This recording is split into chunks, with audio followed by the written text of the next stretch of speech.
Assalamualaikum warahmatullahi wabarakatuh. Waalaikumsalam warahmatullahi wabarakatuh. Perkenalkan, nama saya Agung Fajar Sidik dan teman saya. Saya Rani Nur Aldriani. Saya Umi Salamah. Di sini kami akan mempresentasikan tentang sistem pengendalian internal.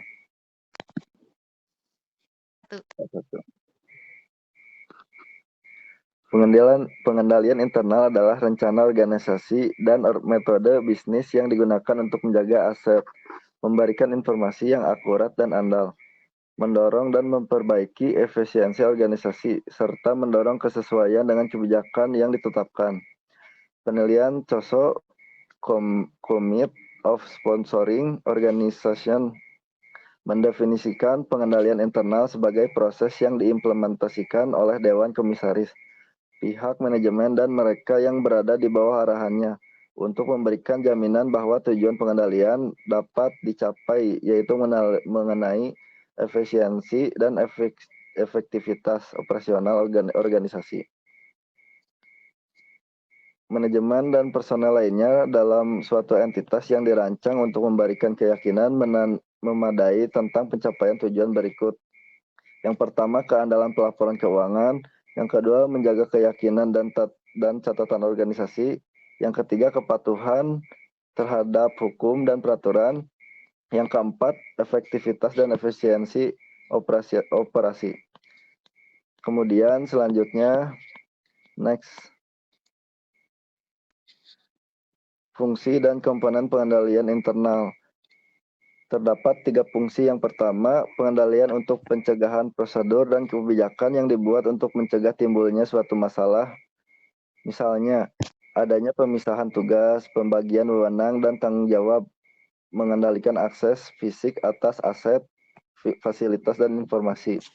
Yang kedua, pengendalian untuk pemeriksaan prosedur dan kebijakan yang dibuat untuk mengungkapkan adanya masalah atau penyimpangan. Misalnya pemeriksaan salinan atas perhitungan, mempersiapkan rekonsiliasi bank dan neraca saldo tiap bulan. Yang ketiga, pengendalian korektif prosedur dan kebijakan yang dibuat untuk memecahkan masalah atau penyimpangan yang terjadi yang ditemukan oleh pengendalian pemeriksaan. Misalnya prosedur yang dibuat untuk identifikasi penyebab masalah, perbaikan kesalahan, dan mengubah sistem agar masalah di masa datang dapat diminimalisasi. Next.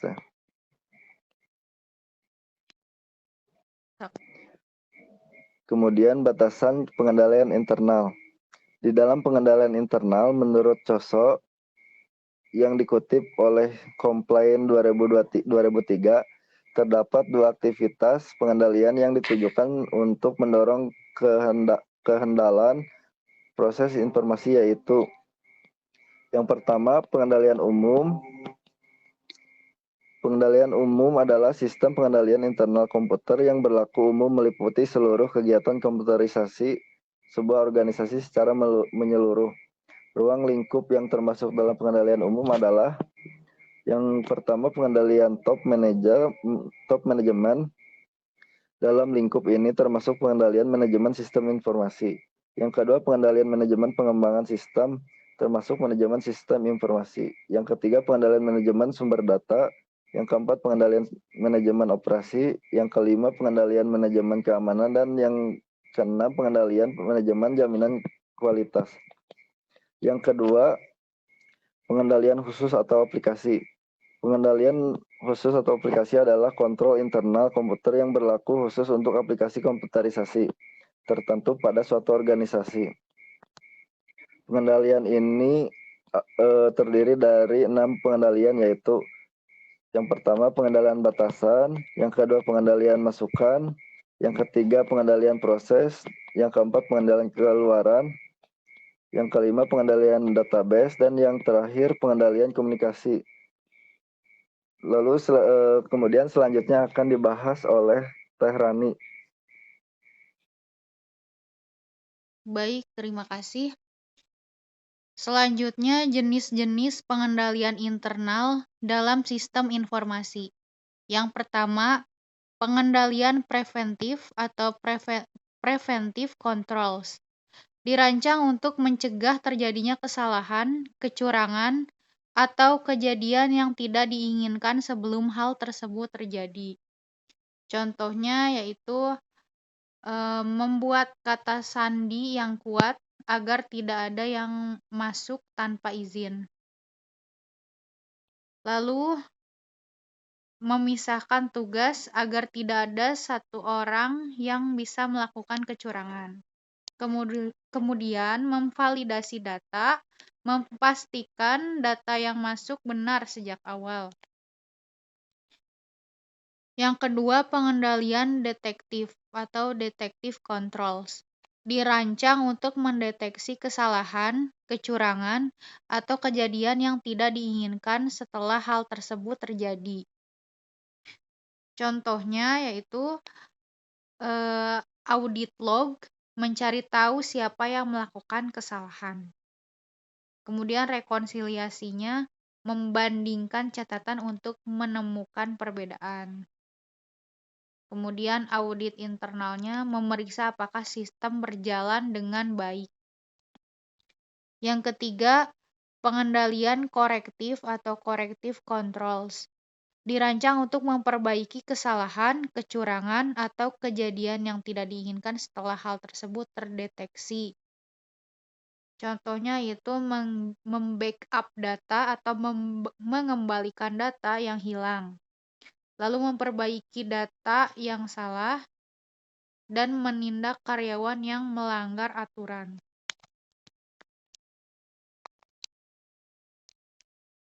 Kemudian pihak yang berkepentingan. Banyak pihak yang terkait atau berkepentingan dengan sistem pengendalian internal, yaitu yang pertama manajemen perusahaan, pihak manajemen organisasi atau perusahaan berkepentingan terhadap sistem pengendalian internal. Yang kedua, Dewan Komisaris dan Auditor Internal itu bertanggung jawab untuk mengawasi manajemen dan memastikan sistem pengendalian internal memadai, dan membutuhkan sistem pengendalian internal untuk memastikan laporan keuangan akurat dan organisasi patuh hukum. Kemudian para karyawan perusahaan itu sendiri. Para karyawan berkepentingan dengan sistem pengendalian internal untuk memastikan lingkungan kerja yang aman dan adil, dan membutuhkan sistem pengendalian internal untuk memahami peran mereka dalam menjaga integritas organisasi. Tujuan sistem pengendalian internal. Tujuan dirancangnya pengendalian dari segi pandang manajemen ialah untuk dapat diperolehnya data yang dapat dipercaya, dipatuhinya kebijakan akuntansi yang akan dicapai jika data diolah tepat waktu, penilaian klasifikasi dan pisah batas waktu terjadinya transaksi akuntansi yang tepat. Selanjutnya akan dijelaskan oleh rekan saya, Teh Umi. Ini nggak ada. Lalu, prinsip dasar sistem pengendalian internal.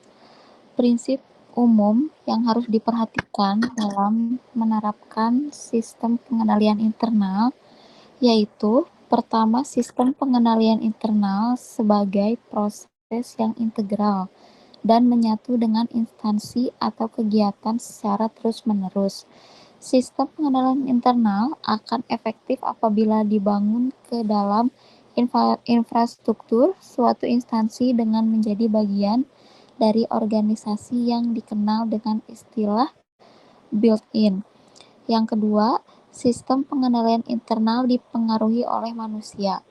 Efektif sistem pengendalian internal sangat bergantung pada manusia yang melaksanakannya.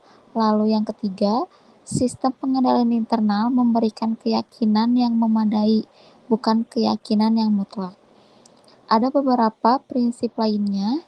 Yang pertama, pada esensinya karyawan akan bekerja sesuai dengan tanggung jawabnya. Dengan diberikannya tanggung jawab kepada seseorang karyawan, maka ia akan bertanggung jawab terhadap tugasnya. Dengan adanya pembentukan tanggung jawab ini akan membuat pekerjaan menjadi efektif. Lalu yang kedua, membuat satu individu bertanggung jawab untuk kegiatan yang terkait meningkatkan potensi error dan fraud.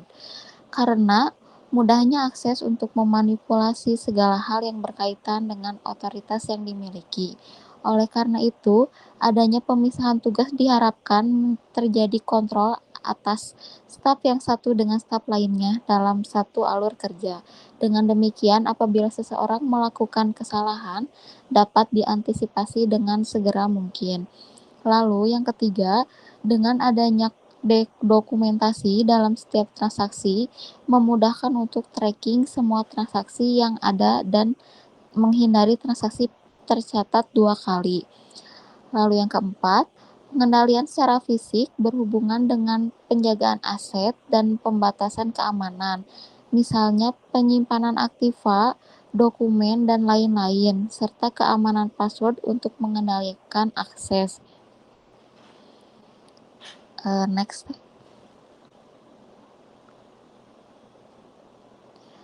Aktivitas dalam sistem pengendalian internal. Aktivitas dalam sistem pengendalian internal merupakan kebijakan dan prosedur selain dari 4 komponen lain yang dibuat manajemen untuk memenuhi tujuan dan laporan keuangan. Aktivitas pengendalian merupakan prosedur pengendalian yang mempunyai tujuan utama, yaitu untuk memperoleh jaminan yang memadai bahwa tujuan perusahaan dapat tercapai. 6 prinsip dari aktivitas pengendalian internal antara lain, yang pertama, pembentukan tanggung jawab. Sebuah prinsip penting dari pengendalian internal adalah dengan penetapan tanggung jawab kepada karyawan tertentu. Yang kedua, pemisahan tugas. Pemisahan tugas sangat penting dalam sistem pengendalian internal. Yang ketiga, prosedur dokumentasi. Perusahaan harus membangun prosedur untuk mendokumentasi setiap transaksi. Yang keempat, pengendalian secara fisik. Pengendalian secara fisik berhubungan dengan penjagaan aset dan memastikan ketepatan dan reliabilitas secara akuntansi.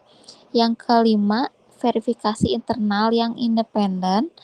Dan yang terakhir, pengendalian sumber daya manusia.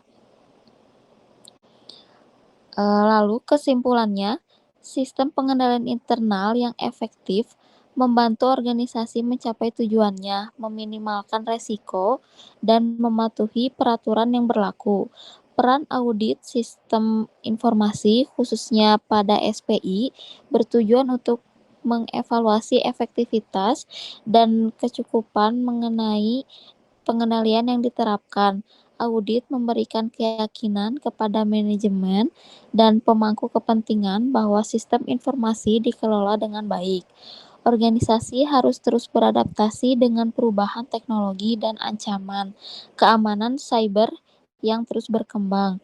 SPI harus dilakukan secara berkala dan disesuaikan dengan perubahan lingkungan bisnis dan teknologi. SPI bukanlah sesuatu yang dilakukan sekali, melainkan harus dilakukan secara terus-menerus agar sistemnya terjaga. Demikian presentasi dari kelompok 2 mengenai sistem pengendalian internal. Mohon maaf bila ada kesalahan. Assalamualaikum warahmatullahi wabarakatuh.